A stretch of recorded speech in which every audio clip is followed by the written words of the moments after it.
I'm not one to get sentimental over food. Food is food, it's there to keep you going, maybe taste good if you're lucky. But a couple of months ago I found myself craving something different, something hearty and comforting: soup. I wanted that warm feeling of curling up with a hot bowl of soup, something homemade, earthy and old-fashioned. So I went to the new place in town, Ancient Remedies. It was a strange name for a restaurant, sure, but it was tucked away in a cozy little spot on the corner of Main Street. From the outside, it looked like it could have been someone's living room, a faint orange glow casting a soft light from the windows. When I stepped inside, I was met with a comforting smell, a blend of herbs and spices, something savory and familiar. The air felt warm but with a strange heaviness, like the place was alive with something invisible. A small bell chimed as I entered, and an older woman greeted me with a quiet smile. She wore a deep red apron, her long silver hair tied back, and her eyes held a strange glint that I couldn't quite place. "Looking for something warm tonight?" she asked, her voice smooth and soothing. "Actually, I was hoping to try some soup. I've had this craving, kind of a weird craving, I guess," I said, trying to laugh off the uneasiness in my gut. Her smile widened ever so slightly and she nodded. "Ah, we have just the thing. An old recipe. It's been in my family for generations, actually." She gestured toward a small table in the corner and I took a seat. The woman shuffled into the back, and I heard soft clinks and murmurs as she prepared the soup. The smell grew stronger, richer, filling the small dining area until I felt almost dizzy from it. When she returned, she placed a small bowl in front of me, steam wafting up in curls, and set a simple silver spoon beside it. "Go on," she said, watching me intently. I took a deep breath, feeling the warmth of the bowl seep into my hands, and dipped the spoon into the thick, murky broth. As the spoon rose to my mouth, the scent intensified and I felt an odd pang in my stomach, a kind of longing, almost like déjà vu. The first taste was unlike anything I'd ever had. The flavor was rich, deep, earthy, but with a hint of sweetness that was oddly comforting. But there was something else, a subtle bitterness that lingered at the back of my tongue. Before I knew it, I'd taken another spoonful and then another. I couldn't stop. Each mouthful felt like it was satisfying something buried deep within me, something I hadn't known I was missing. When I finally set the spoon down, I realized the bowl was empty. My fingers felt numb and I couldn't shake a strange pressure building behind my eyes. "How did you like it?" the woman asked, her eyes never leaving mine. "It was different. Really good," I managed, though my voice sounded distant, like it was coming from someone else.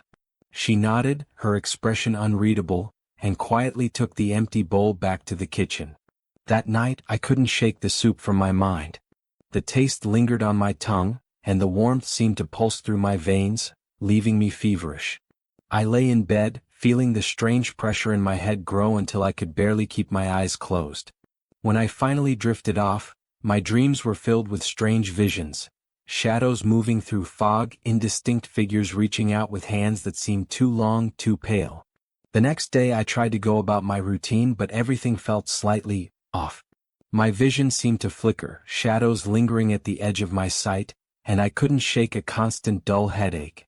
But the strangest part was the hunger. No matter what I ate, it didn't satisfy me. I tried everything: snacks, full meals, even my favorite comfort foods, but nothing helped. By evening I knew what I needed. I had to go back to Ancient Remedies. The bell chimed as I entered, and the woman was already waiting for me, that knowing smile on her face. "Craving the soup again, are we?" she asked softly. I nodded, feeling a strange embarrassment wash over me, like I was admitting to something shameful. But she didn't say anything else. She simply turned and prepared another bowl. This time, I didn't wait for her to leave before I started eating. The first taste hit me even harder than before.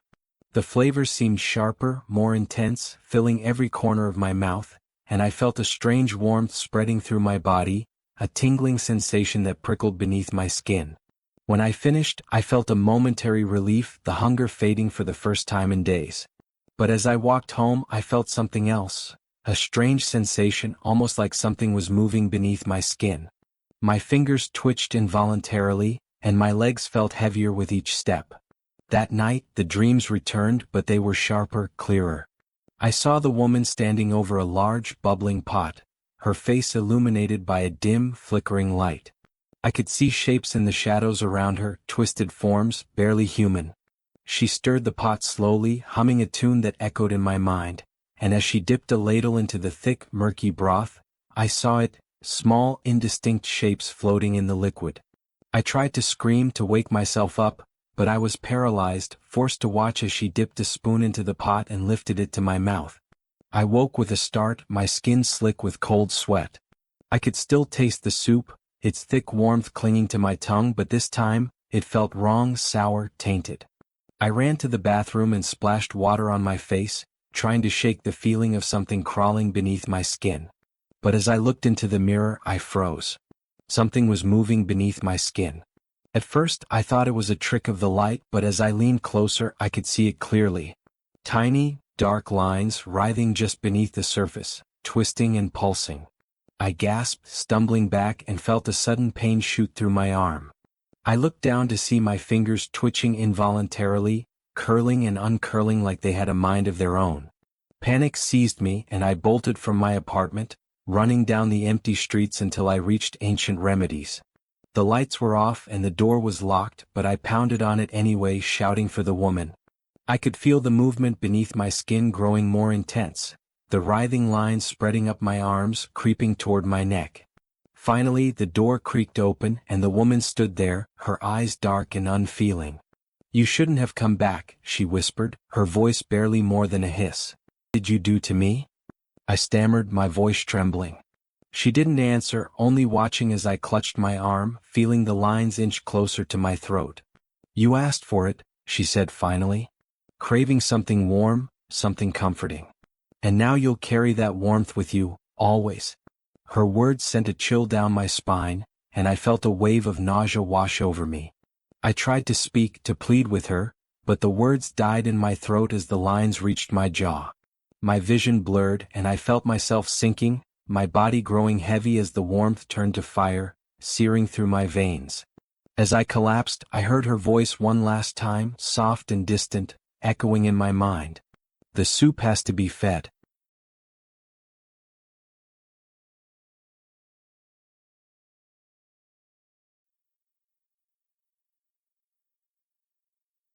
They call it hallowed ground now, and maybe that's why I took the job.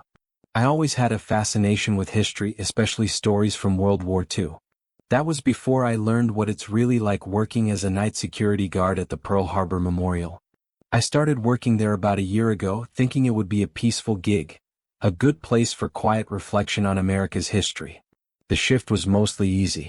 I was required to walk the grounds every few hours, check that the doors were locked, keep people from sneaking in after hours.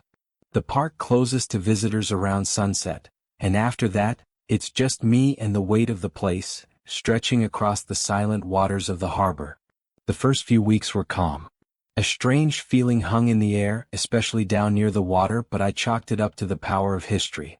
I'd walk the empty pathways under the moonlight, listening to the gentle slap of waves against the dock.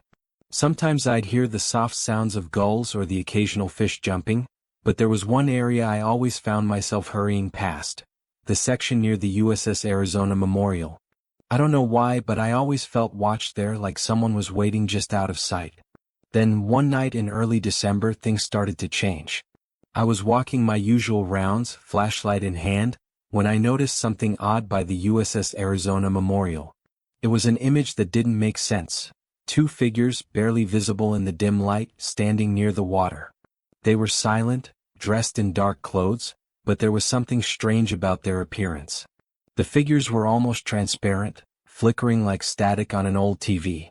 I blinked hard, thinking I was just tired, but when I looked again they were gone. I tried to shrug it off, chalking it up to shadows or tricks of the light, but that uneasy feeling stayed with me. The next night, as I passed by the same spot, I heard something, a low, distant hum like the faint drone of engines.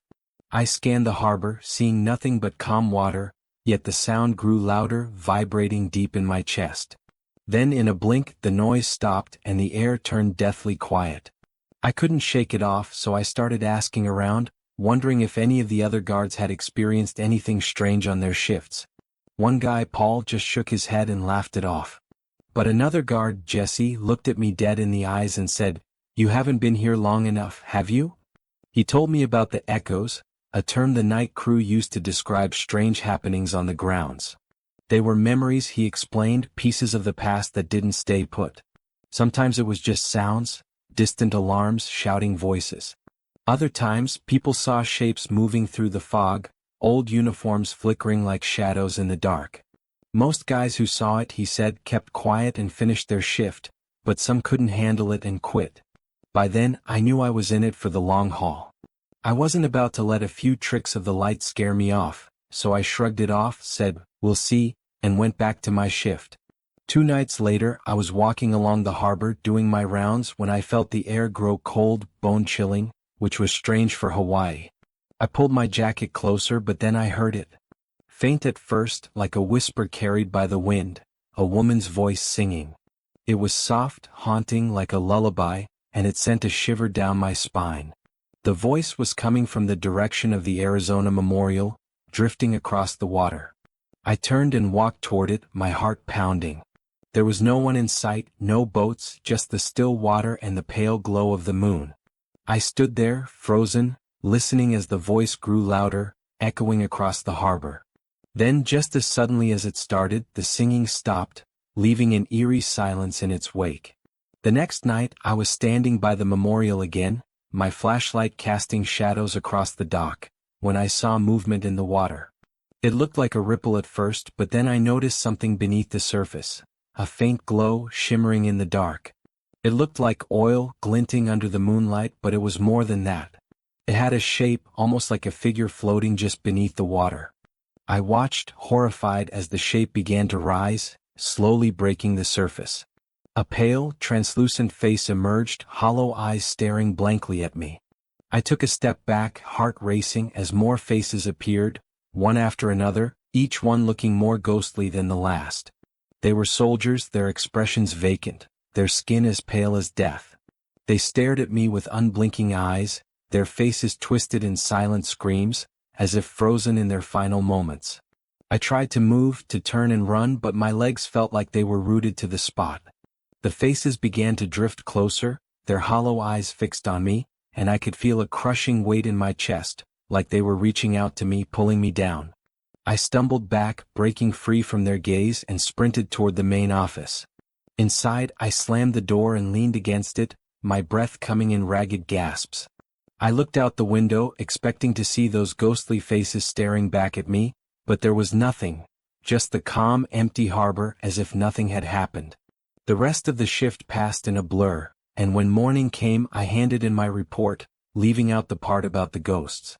I didn't want anyone thinking I was crazy.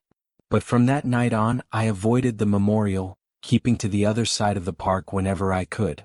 A few days later, I ran into Jesse again and he gave me a knowing look. "You saw them, didn't you?" he asked quietly.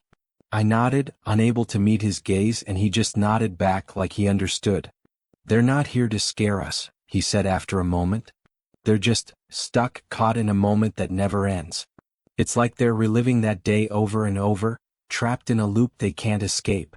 He paused, his voice dropping to a whisper. "We're just witnesses watching the echoes of the past." I wish I could say that I stopped seeing them after that, but the visions only got worse. I'd see flickers of movement out of the corner of my eye, shadows darting across the water. I'd hear faint voices, cries of panic, the sound of distant explosions, like the echoes of that fateful day still lingered in the air. One night, I was patrolling near the memorial when I heard the distant hum of engines again. I froze, listening as the sound grew louder, more insistent, until it felt like the whole ground was vibrating. Then, out of the darkness, I saw them, ghostly figures in uniform running across the harbor, their faces twisted in terror. They ran past me, their footsteps silent, their eyes wide with fear, as if they were running from something I couldn't see. I watched, paralyzed, as they disappeared into the darkness, their forms fading into mist. Then I felt a cold hand on my shoulder. I whipped around, but there was no one there. Just the empty dock and the quiet lapping of the water. But I could still feel the weight of that hand pressing down on me as if someone was trying to pull me back into the past. I haven't quit yet, though every night I wonder if it will be my last. I still see the faces, still hear the voices, and sometimes when I close my eyes I can feel the weight of that hand pressing down on me, pulling me into the darkness. People visit the memorial during the day, paying their respects, but they don't know what lies beneath the surface. They don't see the faces, don't hear the voices. But I do. And every night I wonder if I'll end up like them, another echo in the darkness, trapped in a moment that never ends.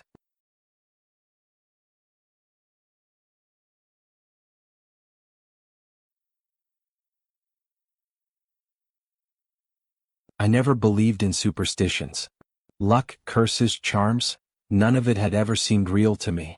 But after what I saw, I don't think I'll ever look at the number 10 the same way again. It all started when I moved into a new apartment on the 10th floor. The rent was cheap and the view was decent, enough for me to overlook the worn carpets and peeling wallpaper. The building had an old, industrial feel to it, and I liked that. The place had character. A neighbor told me it used to be a textile factory back in the 1920s, and later, a storage facility. It had been converted to apartments only recently. The building was quiet, only a handful of tenants living there, so it felt almost like my own space. It wasn't long after I moved in that I started noticing strange things happening around my apartment. Small things at first, like lights flickering or an odd tapping noise that would come from somewhere deep in the walls. I thought it was just old building quirks until one night something happened that I couldn't explain. It was around midnight when I came home from a late shift. The hallway to my apartment was dark, the light bulb above me buzzing faintly as if struggling to stay on. As I passed apartment 10B, I heard a faint whisper, a hushed, soft voice murmuring something I couldn't understand. I stopped and looked at the door, half expecting someone to come out, but it remained shut, and the whispering stopped as quickly as it had started. I shook it off and walked the rest of the way to my door, trying to ignore the way the hairs on the back of my neck were standing up. Once inside, I locked the door and made myself a quick dinner, trying to ignore the growing unease. Just as I sat down to eat, the faintest sound of a door creaking open echoed down the hall outside. I waited, hoping someone was coming or going, but there was no sound of footsteps, just the faint, steady creak. When I looked out my peephole, I saw nothing but an empty hallway and the cracked door of apartment 10B, slightly ajar. The next day I saw my neighbor, Mrs. Carlson, an older woman who had lived there for decades. When I mentioned the strange noise coming from apartment 10B, she gave me a strange look. "Apartment 10B?" she asked, her voice barely above a whisper. "There is no one in 10B. Hasn't been for years." I told her I'd heard voices, whispering, the creak of the door, but she only shook her head and looked away as if my question had made her uneasy. She told me that nobody had lived in apartment 10B since the last tenant had disappeared without a trace, leaving behind all their belongings, even their shoes, by the door. She wouldn't say more, just muttered that some things were better left alone and shuffled off down the hallway. That night, curiosity got the better of me. I waited until the hallway was quiet and crept over to apartment 10B. The door was still slightly open, as if inviting me in. Against my better judgment, I pushed it open further, stepping inside. The apartment looked as if someone had left in a hurry, with furniture covered in dust, a plate with dried food still on the kitchen counter. A single light flickered in the hallway, casting strange, moving shadows against the walls. The air was stale, almost suffocating, and the quiet was heavy, almost pressing down on me. As I turned to leave, something caught my eye in the corner of the living room. There, in the faint light, was a shadow, my shadow, but something was wrong. I counted 9 shadows around the room, all flickering slightly as though cast by some unseen source. But when I looked down, I realized with a chill that there should have been one more. I was casting only one shadow. The 10th shadow wasn't mine. I backed out of the apartment, feeling my skin prickle, and shut the door behind me, breathing heavily. I told myself it was just an optical illusion, a trick of the light, but deep down, I knew something was wrong. That night, as I lay in bed, I kept hearing strange noises, the faint, rhythmic tapping again, a whisper that was almost inaudible, like someone speaking just outside my window. Every now and then, I'd feel a slight chill, as if a draft was sweeping through the room, even though all my windows were closed. A few days passed and I tried to push the experience out of my mind. But every night as I drifted off to sleep, I felt as though something was watching me. The tapping grew louder each night, and the whispers became clearer as though moving closer. One night as I lay there, I counted in my head, counted the taps, counted the shadows I saw on my walls. And I started noticing a pattern. The noises always came in groups of 10 taps, 10 whispers, 10 times I'd feel that strange chill. Every night, I'd reach that number and the noises would stop, like something was counting down to some invisible end.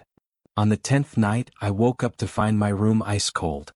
I looked around, feeling my pulse quicken as I scanned the dark corners of my bedroom. In the faint glow from the street lights outside, I saw them, the shadows. 9 of them lingering in the corners, their shapes flickering and stretching along the walls. Then, slowly, a 10th shadow appeared on the ceiling, darker and more solid than the others. I stared, my breath catching in my throat as it began to move toward me, stretching along the wall, slipping down onto the floor, inching closer with every second. I tried to move to get out of bed, but I was paralyzed as if something was holding me down. The shadow reached the foot of my bed and stopped, its shape shifting and contorting until it looked almost like a person, a twisted, indistinct figure with empty, hollow eyes. It leaned over me, its face mere inches from mine, and I felt a wave of cold wash over me as it whispered, "You're the 10th?" In an instant, it vanished, leaving me alone in the room, drenched in sweat and heart racing.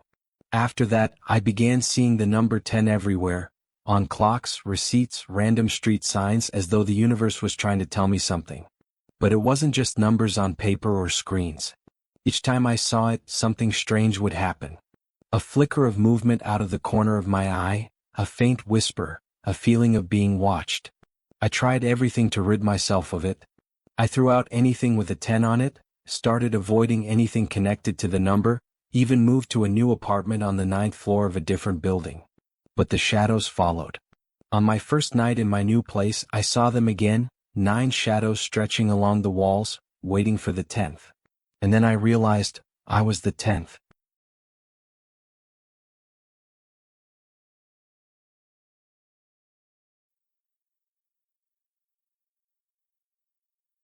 In every town near a mountain, there's always a legend. In my town, nestled deep in the Rocky Mountains, we had the Silent Summit. The mountain itself was just a few miles away, looming large and casting a shadow over the town every evening as the sun set behind it. It was tall, sharp, and almost perpetually wrapped in fog, a place we always called Whisper Quiet, though no one knew why it stayed that way. Even animals seemed to avoid the area. Locals knew to steer clear of it, especially at night, but the mountain always called to outsiders who wanted to see it for themselves. When the Carters moved in from out of state, they bought the old house right at the foot of the mountain. At first, they seemed like any other family looking to escape city life. A husband, a wife, and their teenage daughter, Emily. They were nice, friendly, always waving to neighbors or stopping by the market in town. It didn't take long for Emily to make friends either. My sister, Sarah, was in Emily's class and they became fast friends, bonding over their shared love for photography and hiking. The first time Sarah came home, she had a distant look in her eyes. She'd mentioned they went for a short hike near the Carters' property, just at the edge of the Silent Summit. "It's strange," she said that night, her voice almost a whisper. "I thought I heard voices up there, but we were the only ones on the trail." I brushed it off, figuring it was just the mountain winds or her imagination. But her face was pale, her eyes unfocused, like she was somewhere else entirely. Over the next few days, her fascination with Silent Summit grew, along with Emily's. They started spending more time up there, coming home with stories of strange markings on trees, eerie sounds, and once, a flicker of movement they could never quite catch in a photograph. One evening, I caught them studying an old map Emily's father had found in their attic, yellowed and fraying, showing old paths up the mountain. It had markings that didn't show on any modern maps, places with names like the Shadowed Glade and the Lost Hollow. They traced the paths with their fingers, whispering to each other, giggling in that secret way only teenagers can. The next morning, Sarah asked if I wanted to join them. "We're going all the way to the top," she said, eyes sparkling with a strange, almost feverish excitement. I thought about it, but something in my gut told me to say no. I knew the mountain was dangerous, knew the paths were overgrown and treacherous. I begged her to stick to the lower trails, but she just laughed it off. They set off around noon. I watched them disappear into the trees, their laughter ringing out as they followed the barely visible path winding up the mountain. Hours passed. Evening fell and still they hadn't returned. When my parents realized they were missing, they called the town sheriff, who organized a small search party. The search went on well into the night. Shadows stretched long and deep, and the mountain loomed dark and ominous against the starlit sky. I waited at the base, my heart racing, fear clawing at my throat. I can't explain it, but something about the mountain felt different that night, as though it were alive, watching us. Occasionally the wind would pick up, and for a moment, I thought I could hear faint voices, whispers carried down from the summit. Around midnight they found Sarah. She was alone, disoriented, wandering down the mountain path. Her clothes were torn, her face scratched, and her hands shaking. When I ran to her, she barely recognized me. Her eyes were wide, unfocused, and she muttered strange things under her breath. Phrases I couldn't understand, names I didn't recognize. "We were almost there," she whispered, clutching my hand so tight it hurt. "We were so close, but they wouldn't let us in." Emily wasn't with her. After a few minutes she started screaming. She pointed up the mountain, shrieking about shadows, things watching her from the trees. We had to sedate her. The search continued for Emily, but as dawn broke, we were forced to turn back, empty-handed. Days passed, then weeks. No one found a single trace of Emily, not even a piece of her clothing or her camera. The Carters moved away soon after, their faces pale, their eyes hollowed by grief. My sister became a shell of herself, withdrawn and haunted. She refused to speak about what happened on the mountain, and every time I asked, she'd get this faraway look, as if she were seeing something I couldn't. But one night, when she was barely awake, she whispered something I'll never forget. "They're up there," she murmured, her eyes wide with fear. "They live on the mountain. Watching. Waiting. And once you see them, they don't let you go." Years passed and I left town. But every once in a while, I'd hear from someone back home, and every time the story was the same. Someone new, a tourist or a hiker, would go missing on the silent summit. And each time they'd send out a search party, and each time they'd come back empty-handed. I tried to let it go, tried to forget, but something kept pulling me back. Last month I returned to visit my parents. The first night back I sat on my old bed staring out at the mountain, and I felt it again, that pull, that silent, invisible force drawing me in. The fog was thick around the summit, as it always was, shrouding it in an unnatural quiet. I don't know what came over me, but I felt compelled to go. I grabbed my flashlight, put on my old hiking boots, and set off. As I walked, the air grew colder, the fog thicker. I tried to stay on the path, but soon I was disoriented, surrounded by towering trees and shadows that seemed to shift with every step. I don't know how long I walked, but eventually I came to a clearing. In the middle of the clearing stood an old cabin, its roof caved in, walls covered in thick moss. I had never seen it before, and yet it felt familiar. As I approached, a strange feeling washed over me, a sense of wrongness, like I was somewhere I shouldn't be. The air felt heavy, almost suffocating, and I could have sworn I heard voices whispering, calling my name. I reached for the door, my hand trembling, and pushed it open. The inside was dark, the air stale and thick with dust. But as my eyes adjusted, I saw them. Figures in the shadows, barely visible, their faces blank and eyes hollow. I tried to move, tried to scream, but my body wouldn't listen. One of them stepped forward, and I saw her face. It was Emily. Her skin was pale, her eyes empty, but there was a glimmer of recognition. She opened her mouth, and her voice was a faint whisper, barely audible. "You came back," she said, her voice echoing in the empty cabin. "They're waiting for you." I don't remember how I got out. I stumbled down the mountain, my heart racing, my mind blank with fear. When I reached the town, I looked back one last time at the silent summit. The fog had lifted slightly, and in the dim morning light, I could see them. Figures, shadows standing at the edge of the clearing, watching me.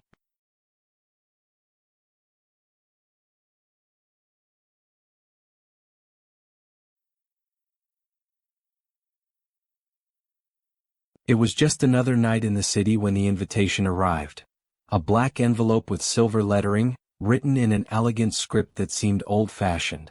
Inside was a card, a bit yellowed at the edges but somehow luxurious. "You are cordially invited," it read, "to the masquerade of eternal faces." There was no location, just a date and a time. Midnight on the next full moon. At first I laughed it off.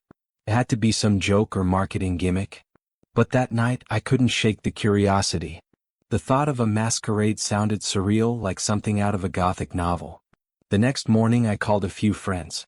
Unsurprisingly, they'd all received invitations too. We joked about it, guessing it was some eccentric rich person's party, and agreed to check it out together. The night arrived and we donned our best masquerade outfits. I wore a dark suit and a sleek mask that I had hastily bought, its black and silver details spiraling around the eye holes.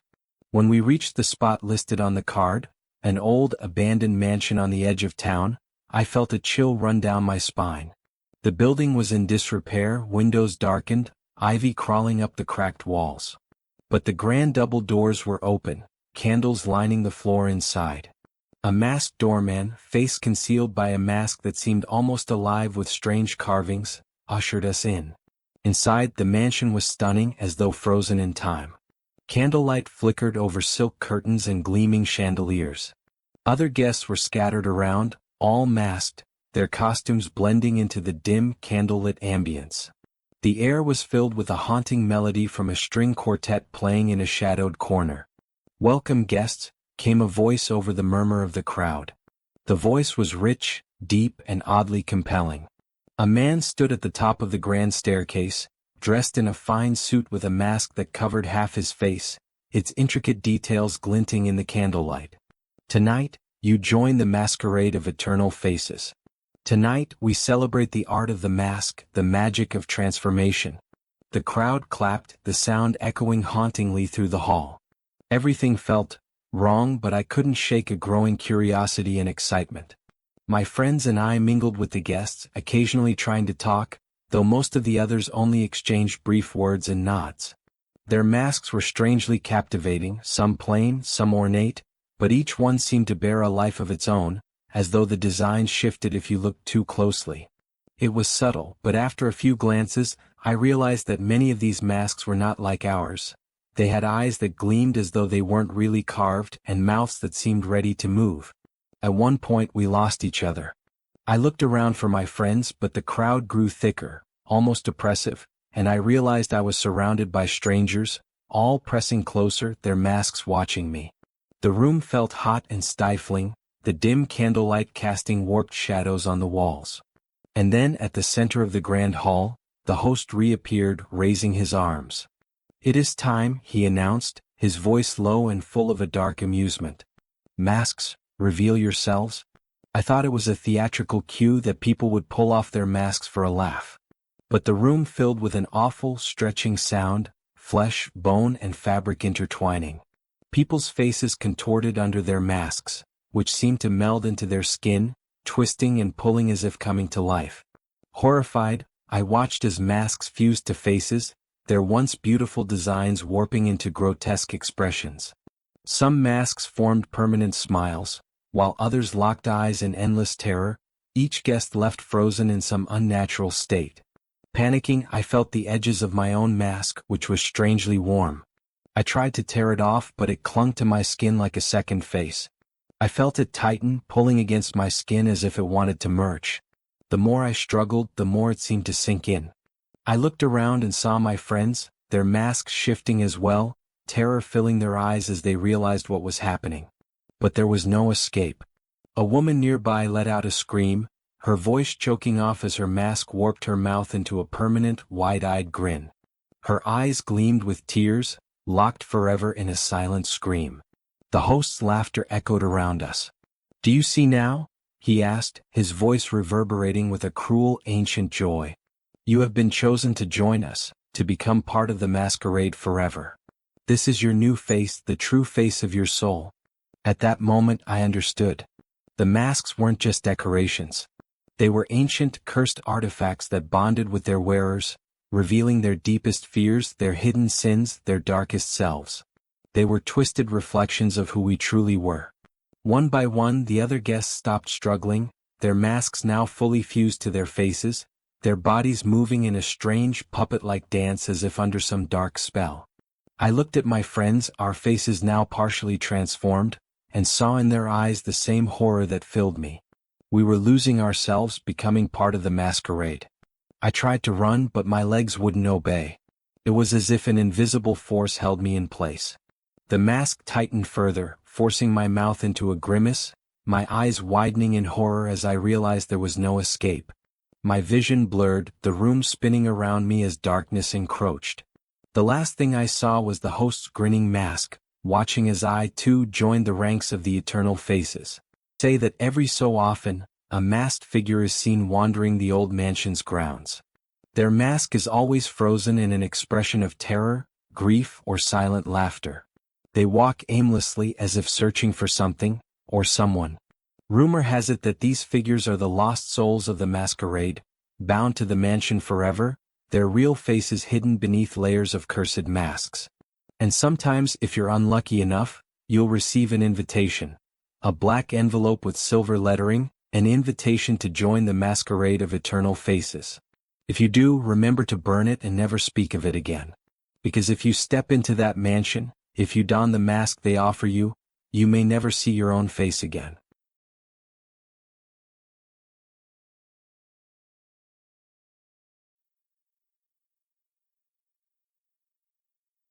Argentina is a land of stunning beauty, endless pampas, rugged mountains, and bustling cities. But even in a country so vibrant, there are places that slip through the cracks of time and reason. One such place is Estancia Blanca, a sprawling, abandoned estate deep in the countryside, where the echoes of the past refuse to fade. My name is Rafael.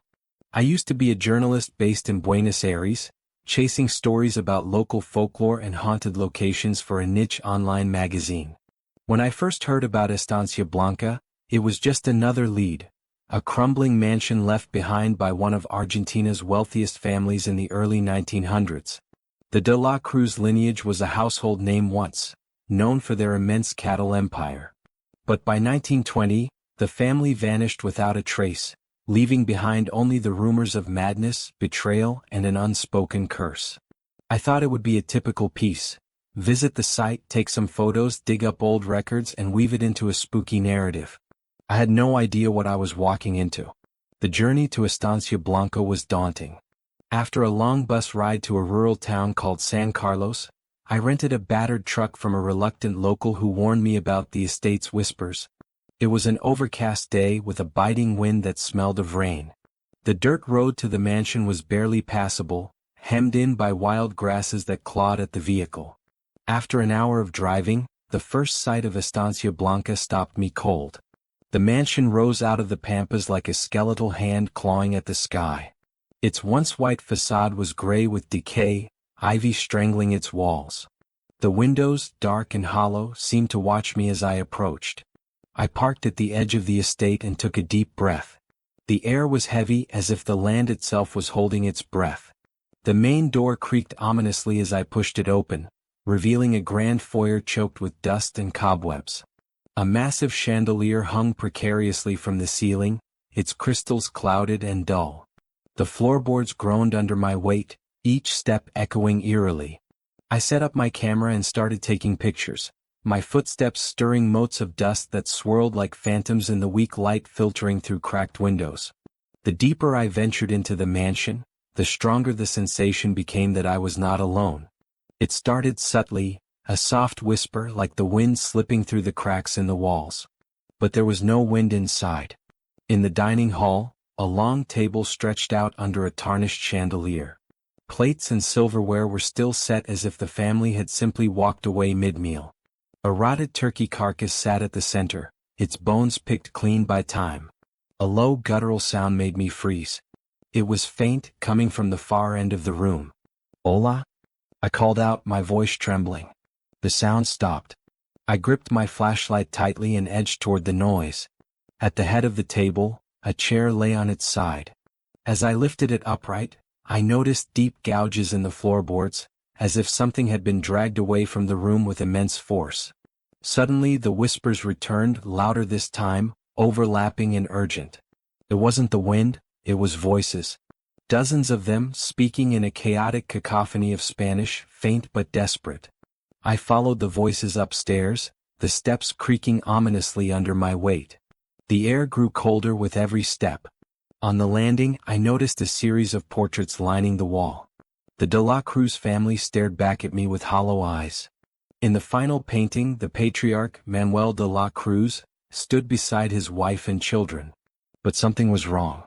Their faces seemed to shift as I stared at them, their expressions turning grim and accusatory. I backed away, heart pounding, and the whispers intensified. A sudden crash echoed from one of the rooms. I sprinted toward the noise, bursting into what must have been a bedroom. The bed was massive, its canopy shredded. A broken mirror leaned against the wall, its jagged shards glinting ominously. In the reflection, I saw movement behind me, a shadow that darted out of sight before I could turn around. The whispers turned into faint cries as I descended into the basement. The air down there was suffocating, reeking of mold and something metallic.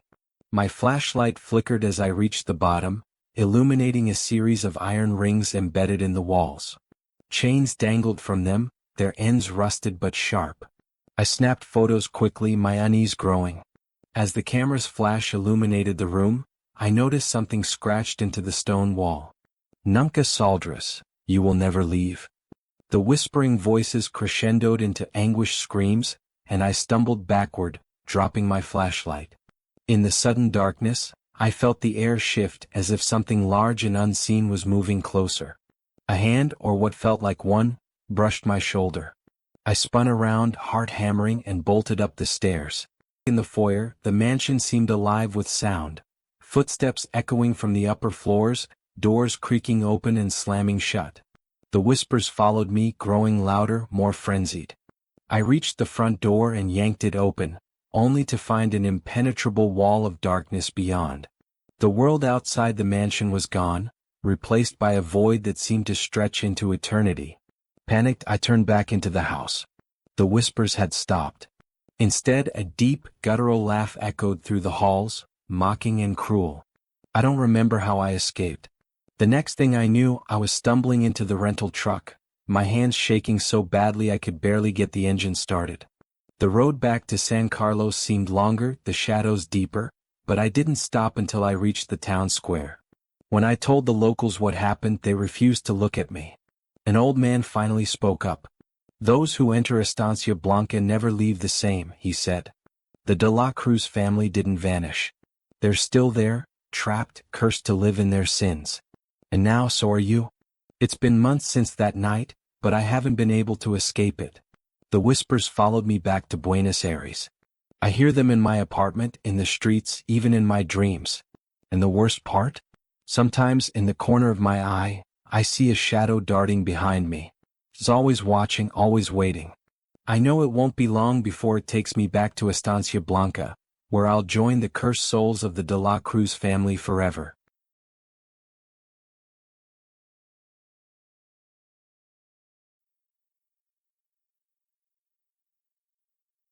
There's a stretch of wilderness in the Pacific Northwest known as Rotor Ridge. It's an isolated, windswept range that even seasoned hikers avoid.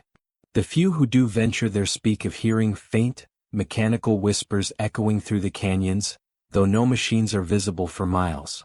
Most people chalk it up to the wind playing tricks, but locals know better. They call it the helicopter's graveyard. This story isn't about legends or hearsay. It's about what happened to me, something I'll carry with me forever. I'm a search and rescue pilot. It's not glamorous, but it's vital. We get calls at all hours to save hikers, climbers, and campers who overestimate their abilities. Rotor Ridge was one of those places that even we hated to fly over. The wind currents were erratic, and the dense fog seemed to materialize out of nowhere. Still, when the call came through about a missing research team, we didn't have a choice. There were 3 of them, geologists sent to study seismic activity in the region. Their last communication was garbled but frantic. Something about an unexpected tremor and losing their GPS. That was 2 days ago, and the weather had only worsened since. My co-pilot, Harris, and I were the only ones crazy enough to volunteer for the mission. The flight started uneventfully. We took off just before dawn, hoping the morning light would give us better visibility. As we approached Rotor Ridge, the terrain turned jagged, with steep cliffs and shadowed ravines. Fog rolled in like ghostly tendrils, obscuring everything below. Harris pointed to the instruments. Wind's picking up. We should call it if it gets worse. I nodded but kept my eyes on the horizon. The ridge loomed ahead, its peaks disappearing into the clouds. As we drew closer, my radio crackled. At first, I thought it was interference, but then a voice broke through, low and faint like it was coming from far away. "Help, trap." I exchanged a glance with Harris. "You hear that?" He nodded, frowning. "That's not from the base. Different frequency."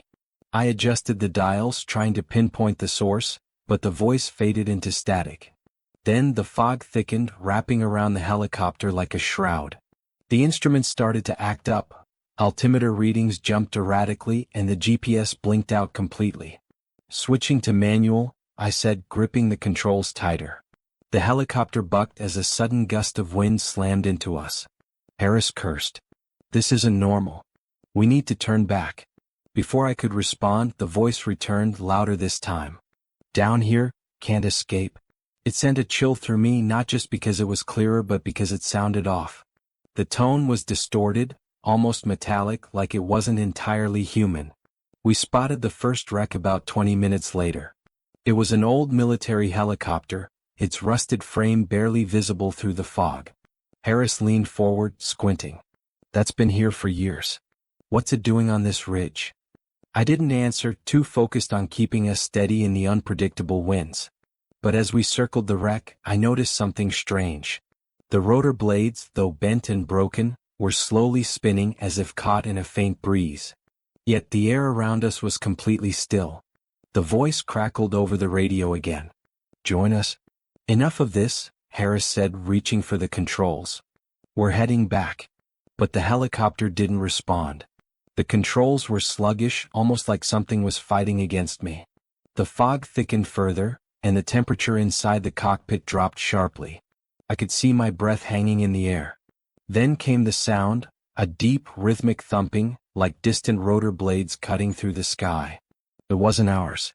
It was coming from somewhere below. Harris paled. "That can't be, nothing else is flying out here." But the sound grew louder, closer. The instruments went haywire, and the helicopter lurched violently to the side. I fought to regain control, but it was like the air itself had turned against us. Out of the corner of my eye, I saw shapes moving in the fog, dark silhouettes that flickered in and out of sight, always circling. And then we went down. And then we went down. The crash wasn't as bad as it could have been, thanks to the dense undergrowth cushioning our fall. Harris and I stumbled out of the wreck, dazed but alive. The fog was suffocating now, so thick we could barely see the helicopter behind us. The sound of rotor blades continued, echoing around us, though nothing was visible. Harris grabbed my arm. "We need to move. Whatever this is, we're not safe here." We pushed through the fog, the ground uneven and treacherous. The air was filled with strange noises, distant whispers, metallic groans, and the occasional screech of something unnatural. Then we found the other wrecks. They were everywhere, scattered across the ridge like forgotten tombstones. Military helicopters, civilian models, even one so old I couldn't identify them. Each one was in various states of decay, yet their rotors moved slowly as if alive. And from each came a faint whisper, too quiet to make out but undeniably there. Harris stopped abruptly, staring at one wreck. This is my old unit?" I frowned. "What are you talking about?" He pointed to the tail number. "I flew that bird in Afghanistan. It went down during a mission. Everyone on board died." Before I could respond, the whispers grew louder, converging into a chorus of voices that surrounded us. "Stay, join us, don't leave." Harris backed away, shaking his head. "This isn't real. It can't be." The ground beneath us began to vibrate, a low rumble that made my teeth ache. From the shadows of the wrecks emerged figures, shadowy forms with indistinct features, their eyes glowing faintly. They moved slowly, deliberately, surrounding us. I grabbed Harris. "Run?" We bolted, weaving through the wreckage as the figures closed in. The whispers turned into wails, a deafening cacophony that seemed to come from everywhere at once. The fog twisted around us, making it impossible to tell which way we were going. Finally, we stumbled into a clearing. In the center stood a single intact helicopter, its rotors spinning silently. It looked brand new, completely out of place among the ruins. The door was open as if inviting us in. Harris hesitated. This feels wrong. But the figures were closing in, their forms becoming sharper, more menacing. I grabbed his arm. We don't have a choice. We climbed inside, slamming the door behind us. The controls lit up immediately and the engine roared to life. Without thinking, I grabbed the stick and pulled up. As we lifted off, the figures stopped their advance, watching us from the edge of the clearing. The fog thinned, and for a moment I thought we'd escaped. But then I looked at the instruments. The altimeter read 0 no matter how high we climbed. The GPS displayed nonsense coordinates. And the radio was filled with whispers, each one speaking directly to me. "You're one of us now?" I looked at Harris, but he was gone. In his seat was a shadowy figure, its glowing eyes fixed on me. I tried to scream, but no sound came out. The helicopter shuddered, the controls seizing up, and the fog closed in once more. The last thing I remember is the sound of rotor blades, echoing endlessly as the world faded to black. If you ever hear about Rotor Ridge, stay away. The helicopters there aren't just wrecks, they're traps. And the voices you hear aren't the wind. They're the souls of those who came before you, calling out for company in their endless, mechanical purgatory.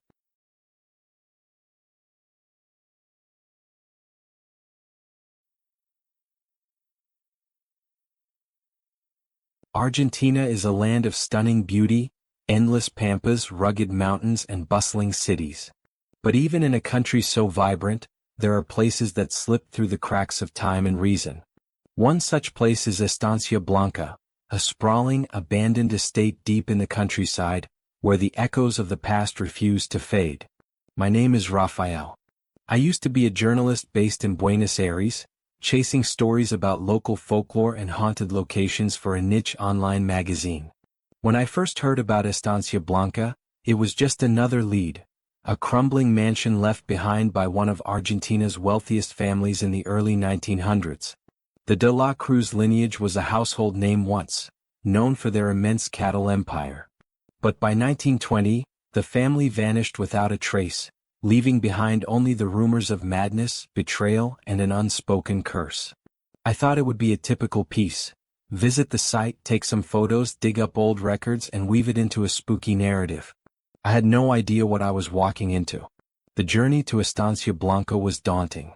After a long bus ride to a rural town called San Carlos, I rented a battered truck from a reluctant local who warned me about the estate's whispers.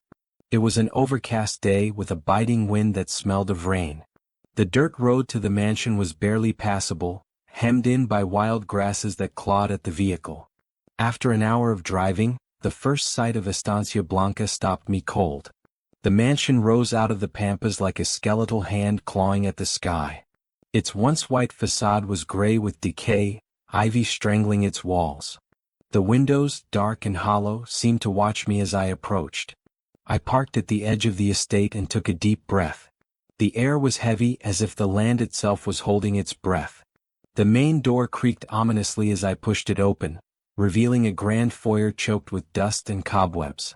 A massive chandelier hung precariously from the ceiling, its crystals clouded and dull.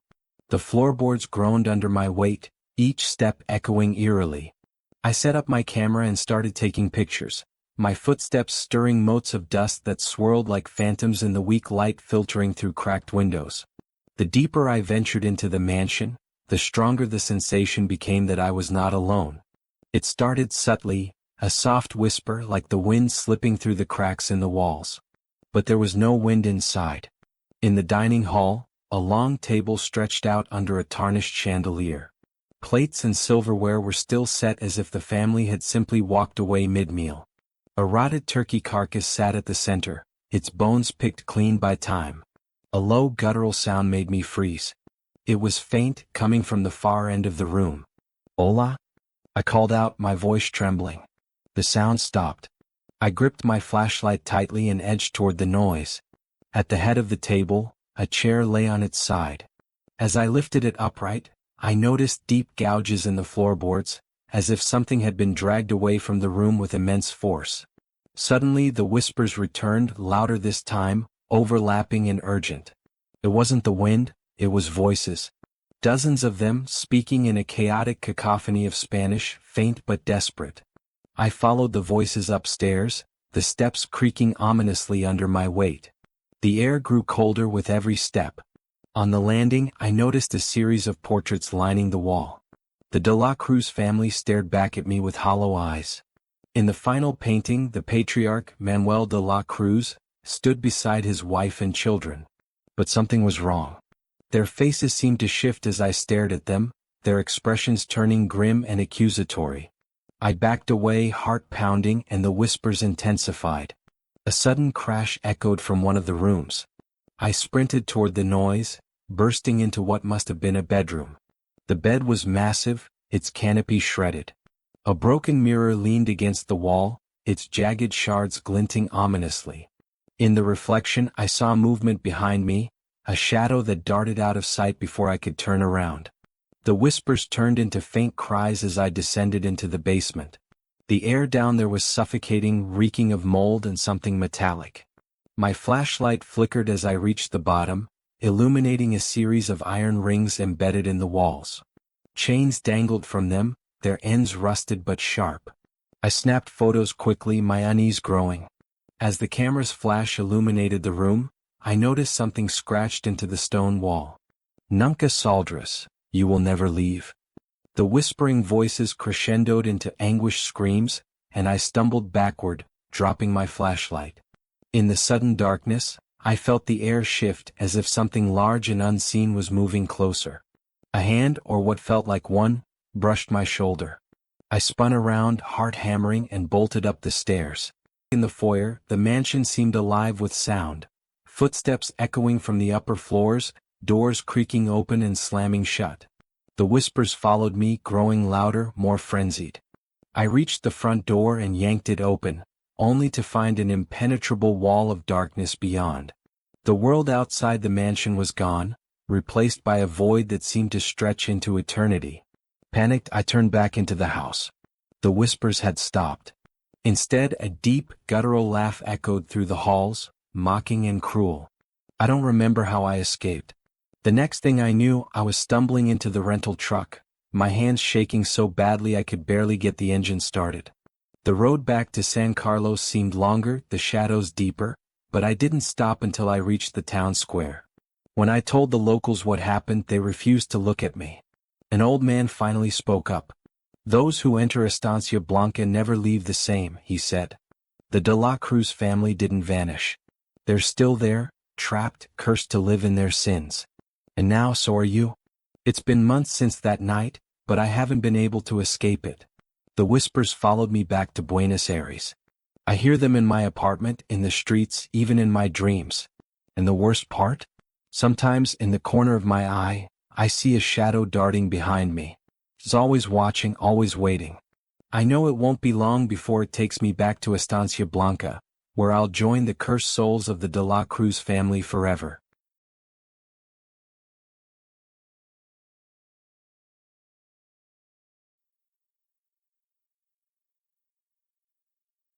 Armenia, a land of ancient history and breathtaking mountains, is a place where stories of the past linger like whispers carried on the wind. Among its many legends, one has always stood out to me, a tale about an unmarked monastery hidden deep in the Gegama Mountains. They say it was cursed, abandoned centuries ago after a tragedy so dark that even its name was erased from memory. I am not a superstitious man, but as an archaeologist, such stories always intrigued me. That's how I found myself trekking through the rugged terrain of Armenia, determined to uncover the truth about the lost monastery.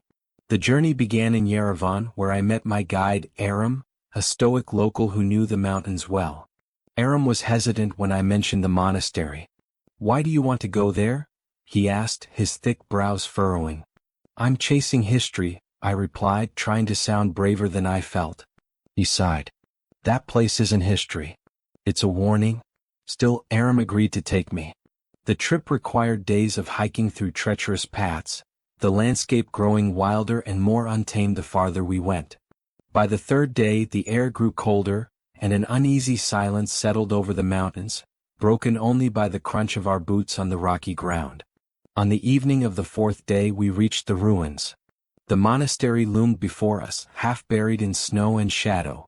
Its crumbling walls were covered in dark, twisting vines, and the heavy wooden door hung ajar. Aram refused to go any closer. "This is where I leave you," he said, his voice low. "If you're smart, you'll turn back now." I thanked him, though I had no intention of leaving. As he disappeared down the trail, I turned my attention to the monastery. The setting sun bathed the ruins in an eerie orange glow, casting long shadows that seemed to dance on the walls. Inside, the air was stale, filled with the faint scent of decay. The walls were adorned with faded frescoes of saints, their faces worn away by time. I felt a chill, not from the cold but from the oppressive silence that seemed to press against my ears. As I explored, I found a narrow staircase leading to the lower levels. The stone steps spiraled downward, the darkness below impenetrable. Using my flashlight, I descended cautiously, each step echoing unnervingly. At the bottom, I discovered a large circular chamber. The walls were lined with ancient carvings, rows of stone figures with hollow eyes and open mouths, as if frozen mid-scream. At the center of the room stood an altar, blackened and cracked, surrounded by piles of bones. I felt a sudden heaviness in the air, as if the room itself was alive and aware of my presence. My flashlight flickered, plunging the chamber into darkness for a moment. When the beam returned, the shadows seemed to have shifted, the hollow-eyed statues appearing closer. A faint whisper broke the silence. At first I thought it was the wind, but the sound grew clearer, forming words I couldn't understand. The whispering seemed to come from all around me, echoing off the walls. I stepped closer to the altar, my heart pounding. That's when I noticed a small, weathered book lying atop it, its leather cover cracked and stained. Against my better judgment, I opened it. The text inside was written in an ancient Armenian script. Though I couldn't read it, the illustrations were enough to send a shiver down my spine, grotesque depictions of rituals, shadowy figures with elongated limbs, and a monstrous being rising from the earth. The whispers grew louder, more insistent. The carvings on the walls seemed to writhe, their hollow eyes glowing faintly. I stumbled backward, dropping the book. A deafening crash echoed through the chamber, and the ground shook violently. The whispers turned into screams and the air grew icy. I bolted for the staircase, my flashlight flickering madly. As I climbed, I felt something brushing against my back, cold and clammy like fingers reaching out of the darkness. I didn't dare look behind me. When I finally burst into the open air, the sun had set, and the stars offered little comfort. The ruins seemed to pulse with an unnatural energy, the shadows moving as if alive. I ran through the mountains, the path barely visible in the moonlight. The whispers followed me, growing louder with every step. At one point I tripped, falling hard onto the rocky ground. As I scrambled to my feet, I saw them, shadowy figures emerging from the darkness, their hollow eyes glowing faintly. They moved slowly, deliberately, their twisted forms unnatural and wrong. I screamed and ran, my legs burning with exertion. When I finally reached the edge of the forest, the whispers stopped. The figures were gone. I returned to Yerevan the next day, shaken and exhausted. Aram refused to speak to me, his face pale when he saw me. "Did you touch anything?" he asked finally. I lied, saying no. But I couldn't shake the feeling that something had followed me back. Weeks passed and I tried to forget about the monastery. But the whispers returned, haunting me at night. They grew louder, more insistent, until I could no longer sleep. The hollow-eyed figures appeared in my dreams, their mouths moving silently as they pointed to the book I had taken. Now as I write this, the whispers have become unbearable. The shadows in my apartment move on their own, and I feel their eyes watching me. I don't know what will happen when they finally reach me, but I fear I won't live to tell the tale. If you ever hear of the lost monastery in the Gegama Mountains, heed this warning. Stay away. Some history is meant to remain buried.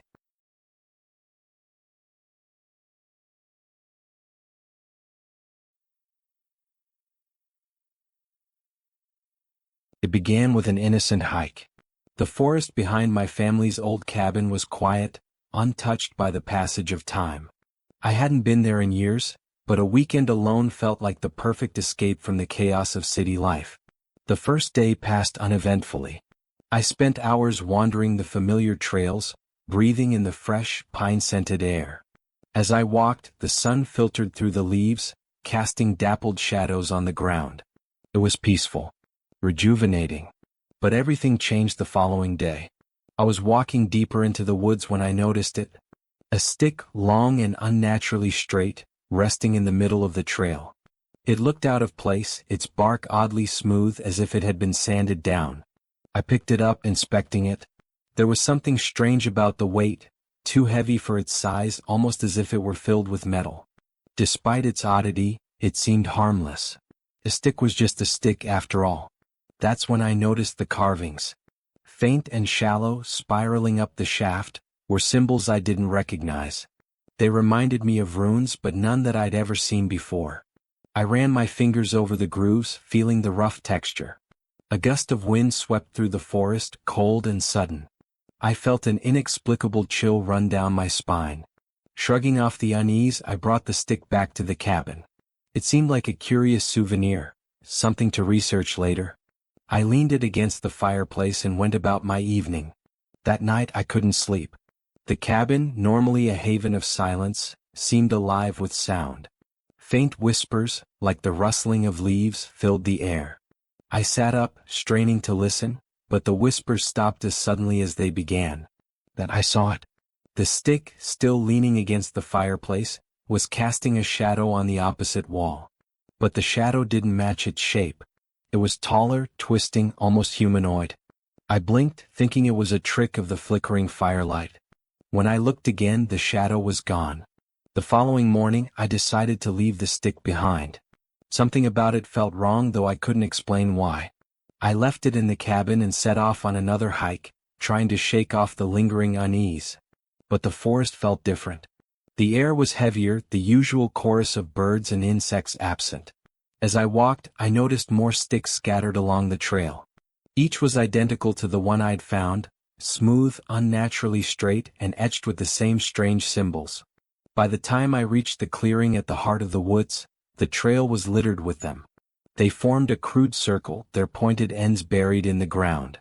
At the center stood a large stone altar, its surface stained dark. I felt a wave of nausea. This wasn't here before. I turned to leave, but the forest had changed. The trail was gone, replaced by a tangle of roots and overgrown bushes. The trees seemed closer, their branches twisting together like skeletal hands. I stumbled through the underbrush, the sense of being watched growing stronger with every step. The whispers returned, louder now, an incomprehensible murmur that seemed to come from all around me. When I finally found the cabin, the sun was setting, casting the woods in a deep orange glow. I bolted the door and closed the curtains, trying to block out the oppressive feeling of being watched. The stick was back. It was no longer by the fireplace. Instead, it was propped against the window as if it had been watching for my return. I grabbed it, intending to throw it outside, but the moment my hand touched the wood, a sharp pain shot up my arm. Images flooded my mind, flashes of figures in dark robes, chanting around the altar, their faces hidden by hoods. I dropped the stick, gasping for air. The whispers grew deafening, the voices overlapping in a cacophony of sound. The lights in the cabin flickered, and the shadows in the room stretched and warped. They moved independently of the flickering flames, twisting into unnatural shapes that loomed over me. I tried to leave, but the door wouldn't budge. The windows were locked tight, and the air grew colder with each passing second. The stick began to move. Slowly it rose from the floor, standing upright without support. The symbols etched into its surface glowed faintly, casting an eerie light that illuminated the room. The whispers turned into a single guttural voice. "You took what is ours." I stumbled backward, my heart pounding in my chest. "I don't want it. Take it back," I shouted, my voice shaking. The stick began to splinter, the wood cracking as the glowing symbols burned brighter. The shadows coalesced into a figure, tall and featureless, its form flickering like smoke. I don't remember much after that. When I woke, it was morning. The cabin was intact, the stick gone. But the symbols, the ones carved into the wood, were burned into the floor where it had fallen. I left that day, abandoning the cabin and the forest. But the whispers followed me. Even now, in the safety of my apartment, I can hear them. They grow louder at night, and sometimes I catch glimpses of shadows that don't belong. The stick was never just a stick. It was a beacon, a key to something ancient and malevolent. And now I fear it has marked me. If you ever find a stick in the woods, smooth and etched with strange symbols, leave it where it lies. Some things are better left untouched.